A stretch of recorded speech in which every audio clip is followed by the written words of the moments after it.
मातोश्रीवर सातत्याने पडीक राहून निष्ठावंत लोकांच्या बद्दलची मतं कलुषित करणे एवढेच प्रमुख काम त्यांनी चोखपणे बजावले।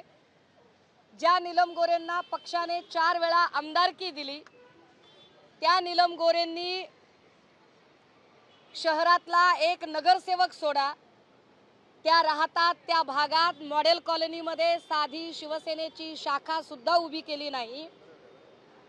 त्या नीलम गोरे ज्यांनी पक्षाच्या संघटनेसाठी म्हणून कुठलंही काम केलं नाही, उलट पक्ष संघटनेमध्ये लोकांचे प्रवेश कसे थांबवता येतील, लोकांना कसं बाजूला ठेवता येईल, शिवसैनिकांशी कायम हिडीस व्यवहार करणे।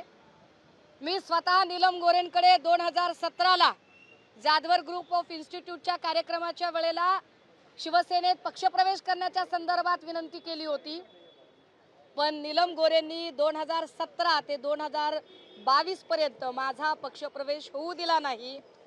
अक्षरशः नीलम गोरेंना न सांगता गुपचूप म्हणजे पक्षप्रवेश होईपर्यंत नीलम गोरेंच्या कानावर पडू नये याची काळजी अनेक नेत्यांनी घेतली आणि सन्माननीय सचिन भाऊ अहिर यांच्या उपस्थितीत माझा पक्षप्रवेश होऊ शकला।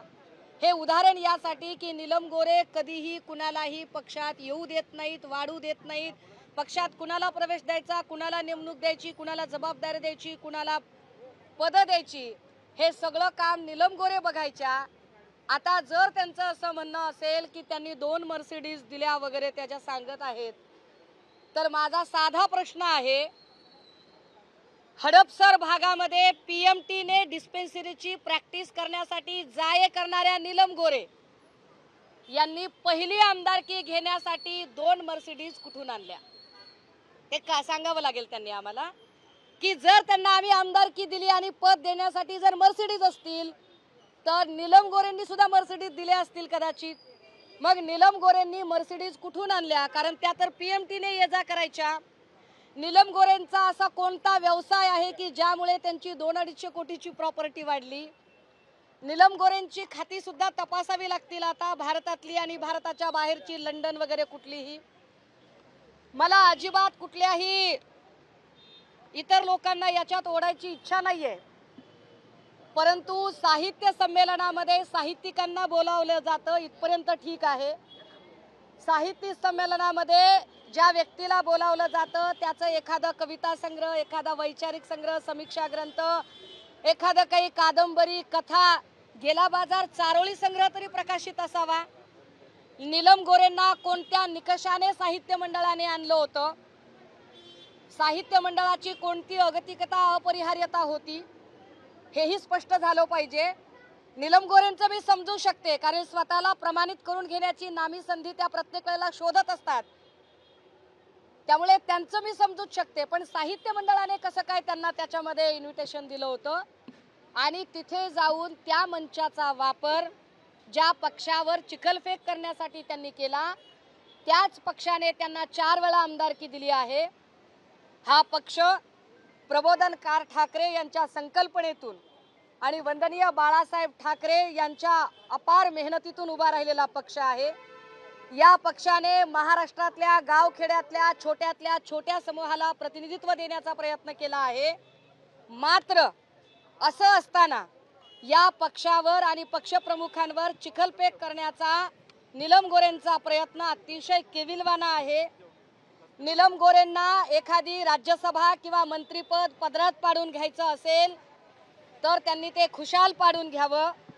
त्यासाठी त्यांना सत्ताधाऱ्यांचं लांगुल चालन करायचं असेल तर ते सुद्धा त्यांनी करावं, परंतु ते लांगुल चालन करताना प्रबोधनकार ठाकरे आणि वंदनीय बाळासाहेब ठाकरे यांनी जी अत्यंत उदात्त परंपरा जोपासली आहे आणि छोट्यातल्या छोट्या समूहाला प्रतिनिधित्व देण्याचा प्रयत्न जो शिवसेनेकडून झाला आहे, मग त्या कल्पनाताई नरहिरे असतील, खासदार चंद्रकांत खैरे असतील किंवा तुमच्या समोर उभी राहून बोलणारी सुषमा अंधारे असेल, या सगळ्या परंपरेच्या मुळावर घाव घालण्याचा त्यांचा प्रयत्न अश्लाघ्य आहे। त्यांनी पक्षाची आणि पक्षप्रमुखांची प्रतिमा मलिन करण्याचा प्रयत्न केला आहे। सबब मी पक्षाची प्रवक्ता म्हणून, या महाराष्ट्रातला मराठी माणूस म्हणून नीलम गोरे यांच्यावर अब्रू नुकसानीचा दावा दाखल करत आहे। बघा, नीलम गोरे सारख्या अत्यंत गडगंज श्रीमंत असणाऱ्या लोकांना पैशाची ददात नाही। एका पदाला 2 मर्सिडीज म्हणजे आतापर्यंत त्यांनी 10 पदं भोगलेली आहेत। म्हणजे जवळपास त्यांनी 18 ते 20 मर्सिडीजचा खर्च केला आहे।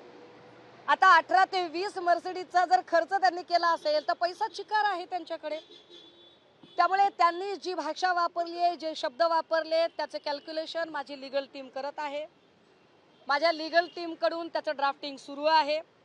संध्याकाळपर्यंत त्याचं सगळं फायनल ड्राफ्टिंग होईल आणि हा सूट नेमका किती किमतीचा असेल हे सुद्धा आपल्या समोर मी स्पष्ट करेन। दुसरीकडे शरद पवार किंवा त्यांचा पक्ष आहे तो या बाबतीत कुठेही प्रतिक्रिया देत नाहीये। संजय राऊत म्हणाले की शरद पवार या संमेलनाचे स्वागताध्यक्ष होते, खरं तर त्यांची सुद्धा जबाबदारी आहे यावरती बोलणं, पण अजून कोणतीही प्रतिक्रिया आहे ती नाही। मला अपेक्षा नाहीये की कोणी प्रतिक्रिया द्यावी किंवा न द्यावी। जो दुसऱ्यावरी विसंबला त्याचा कार्यभार संपला। त्यामुळे राष्ट्रवादी काय बोलेल, काँग्रेस काय बोलेल याची वाट बघणाऱ्यांपैकी आम्ही नाही आहोत।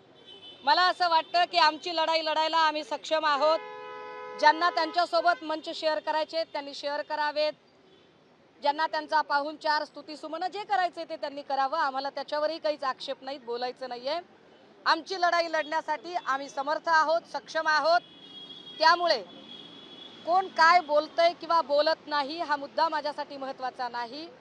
शिवसेनेमध्ये भास्करदादा जाधव असतील, नितीन बानगुडे असतील, अंबादास दानवे असतील, सुषमा अंधारे असतील, खमकी लोक आहेत आणि आम्ही पुरेसे आहोत। इंटर पार्टी डिलिंग वरती काय बोललं जातं म्हणजे आता त्या मर्सिडीज बद्दल बोलले, आता एकनाथ शिंदे म्हणले की महाराष्ट्रात कसे खोटे पोहोचवले जात होते याबद्दल त्यांनी नाही। मग याचा अर्थ असा आहे की ह्या सगळ्या लोकांचे हात भ्रष्टाचाराने माखलेले आहेत। उलट माझं असं म्हणणं आहे की जर असे व्यवहार होत असतील, कारण मला तर पक्षात येऊन 2-2.5 वर्ष झाली, त्या 25-30 वर्ष पक्षात होत्या आणि त्या असतानाचा काळ त्या सांगत आहेत। जर त्या असतानाच्या काळात असं काही घडत असेल तर निश्चितपणे त्याच्या लाभार्थी त्या स्वतः असतील, कारण त्यांनी काल म्हटलं की कलेक्शनचं काम एकनाथ शिंदेंवर होतं। त्यामुळे एकनाथ शिंदेला आणि नीलम गोरे या दोघांनाच माहिती असेल की नेमकं किती कलेक्शन झालंय आणि किती नाही। त्यामुळे एकनाथ शिंदेकडे कलेक्शन होतं असं जेव्हा नीलम गोरेंनी काल सांगितलेलं आहे, तर एकनाथ शिंदेंची सुद्धा आता ही जबाबदारी आहे की नीलम गोरेंनी सांगितलेलं कलेक्शन किती त्यांच्याकडे आहे, काय काय आहे त्याची टिप्पणी त्यांनी जाहीर केली पाहिजेत। असं म्हणाले की ही सगळी घटना जी आहे माझ्या बाबतीमध्ये घडलेली नाही, मात्र मला त्या घटनेचा अनुभव आला किंवा इतरांकडून मी ते ऐकलेलं आहे। नाही, इतरांकडून ऐकून कसं काय तुम्ही बोलू शकता? इतरांनी जर शेण खाल्ल्याची बातमी दिली तर शेण खाल्ल्याच्या बातमीवर त्या शिक्कामोर्तब करणार आहेत का? नीलम गोरे म्हणजे कुणी गल्लीतली लल्लू पंजू बाई नाहीये। नीलम गोरे पक्षाने ज्यांना 4 वेळाची आमदारकी दिली आणि ज्यांना विधान परिषदेच्या सभापती पदापर्यंत पोहोचवलं अशा एका महिलेकडून आलेलं वक्तव्य आहे। त्यामुळे त्यांचं वक्तव्य इतकं बेसलेस आणि इतकं बेताल असू शकत नाही। त्यांनी त्यांचं म्हणणं सिद्ध करावं लागेल, ते कोर्टात सिद्ध करावं लागेल, अन्यथा नाक घासून माफी मागावी लागेल। संजय राऊतांनी आज जी भाषा वापरली की त्या निर्लज्ज बाई आहेत किंवा नमक हराम आहेत, संजय राऊत असं म्हणाले की मी त्या पदावरती बोललो नाही, व्यक्तीवरती बोललो। एखाद्या महिलेविषयी अशा पद्धतीने शब्द वापरणं, एक लक्षात घ्या, ऐका ऐका, हे असले विक्टिम कार्ड खेळणं बंद करा आणि ह्या सुसंस्कृत भाषा बी बंद करा। त्या मार्कडवाडीमध्ये गोपीचंद पडळकर आणि सदाभाऊ खोतला जेव्हा पाठवलं आणि पवार साहेबांच्या आजारावर आणि त्यांच्या चेहऱ्यावर अत्यंत गलिच्छ भाषेत टिप्पण्या झाल्या, त्यावेळेला फिदी फिदी हसणारे हेच भाजपाई होते ना। त्यावेळेला सुसंस्कृतता आठवली नाही यांना। सुप्रिया सुळे यांच्याबद्दल भिकारचोट शब्द वापरणाऱ्या अब्दुल सत्ताराला मंत्रिपद देताना तेव्हा सुसंस्कृतता आठवली नाही। पूजा चव्हाणच्या बलात्काराचा आरोप असणाऱ्या संजय राठोडला मंत्रिपद देताना सुसंस्कृतपणा आठवला नाही। सुषमा अंधारेबद्दल अत्यंत गलिच्छ भाषेत बोलणारा वाचाळ शिवराळ संजय शिरसाट, त्यावेळेला तुम्हाला सुसंस्कृतपणा आठवला नाही। बात निकलेगी तो दूर तलक जाएगी। नीलम गोरे आमचं देणं लागतात।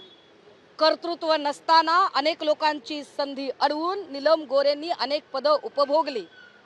मला अशी वेळ त्यांनी आणू नये की मी पत्रकार परिषद घेऊन भारी बहुजन महासंघापासून, आय रिपीट वन्स अगेन, भारी बहुजन महासंघामध्ये प्रकाश आंबेडकरांच्या सहकारी म्हणून काम करत होत्या तेव्हापासून ते आत्तापर्यंत त्यांनी काय काय केलं, काय काय नाही केलं, या सगळ्या गोष्टी मला बाहेर काढाव्या लागतील. आणि त्याची साक्ष देणारे असंख्य लोक आहेत. प्राध्यापक महेंद्र कांबळे असतील, जयदेव गायकवाड असतील, उषा दराडे असतील, किंवा कितीतरी चळवळीतले लोक आहेत. अगदी आमदार पाशा पटेलांचा काल फोन आला. पाशा पटेलांनी म्हणा आयला इतकं दिल्यावर कसं काय बाईंनी इतकं बेताल वक्तव्य करावं. म्हणजे कुणालाही हे वक्तव्य पटलेलं नाही, चळवळीतल्या अनेक लोक. त्यामुळे नीलम गोरेंनी बोलताना इथून पुढे थोडासा आपल्या वयाचा, पदाचा आब राखावा. आम्हाला नाही तर त्याचा विसर पडेल. माफीनामा मागताय का तुम्ही? त्यांनी माफी जरी मागितली, नीलम गोरेंनी नाक घासून जरी माफी मागितली, तरी आमचा लढा असेल.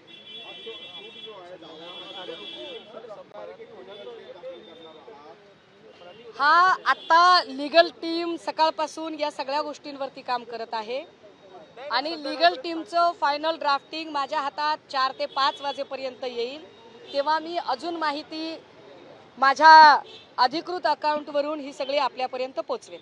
नरेश म्हस्के असं म्हणाले की संजय राऊतांची मुलाखत साहित्य संमेलनामध्ये झाली नाही, तेव्हा शरद पवारांनी एकनाथ शिंदेचे कौतुक केलं म्हणून संजय राऊतांचा तिळपापड झालाय. आणि त्यावरूनच त्यांनी आजची जी नीलम गोरेंवरती केलेली टीका आहे ती दिसून येतं की संजय राऊतांना राग आलेला आहे. छोट्या मोठ्या उंदरांवर मी व्यक्त होऊ नये पुढे.